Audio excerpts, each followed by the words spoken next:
தனுசு ராசி அன்பர்களுக்கு நிறைய பொருளாதார முன்னேற்றம் இப்ப வரப்போகுது. தனுசு ராசி நியாயத்தின் அடிப்படையில பிசினஸ் பண்ணுவாங்க. எதுவுமே உங்க மனசு விடாது. அதீதமா போறதுக்கோ, நெகட்டிவான விஷயத்துக்கு தனுசு ராசி உள்ள போகாது. நெறைய பேர் பார்த்தீங்கன்னா, பூஜை புனஸ்காரத்துக்கு உண்டான விஷயங்களுக்குள்ள இப்ப நுழைய தனுசு ராசி மக்கள் ஃபார் எக்ஸாம்பிள் சிம்பிளா ஒண்ணு வைக்கணும் அப்டின்னா கூட, ஒரு பூஜா ஸ்டோர் வைக்கலாம். பூஜையினுடைய விஷயங்களுக்கு நம்ம பிரதிபலிக்கலாம் அப்டின்னு வருவாங்க. ஸோ திருப்திகரமான பிசினஸ் அமையும். லாபகரமாவே அமையும். பயப்பட வேண்டிய அவசியங்கள் இல்ல.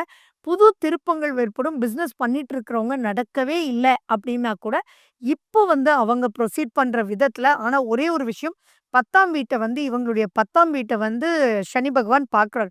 ஸோ அந்த இடத்துல ஃப்ரிக்ஷன் இருக்கும். அது மட்டும் இல்லாம இருக்கவே இருக்காது.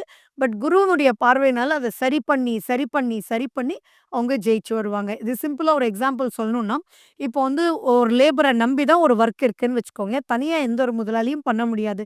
இன்னைக்கு அத கண்டிப்பா முடிச்சு குடுப்பான் அப்படின்னு சொன்னா, அன்னைக்கு தான் அவன் வரமாட்டான். லாஸ்ட் மினிட்ல லீவ் போடுவான். ஸோ அதனால தனுசு ராசி அன்பர்கள் எதுல காஷனா இருக்கணும்னா, எந்த வேலையும் அவங்களுக்கும் தெரிஞ்சுக்கணும் அப்படின்றது தான் இங்க மிகப்பெரிய ரிக்வெஸ்ட்.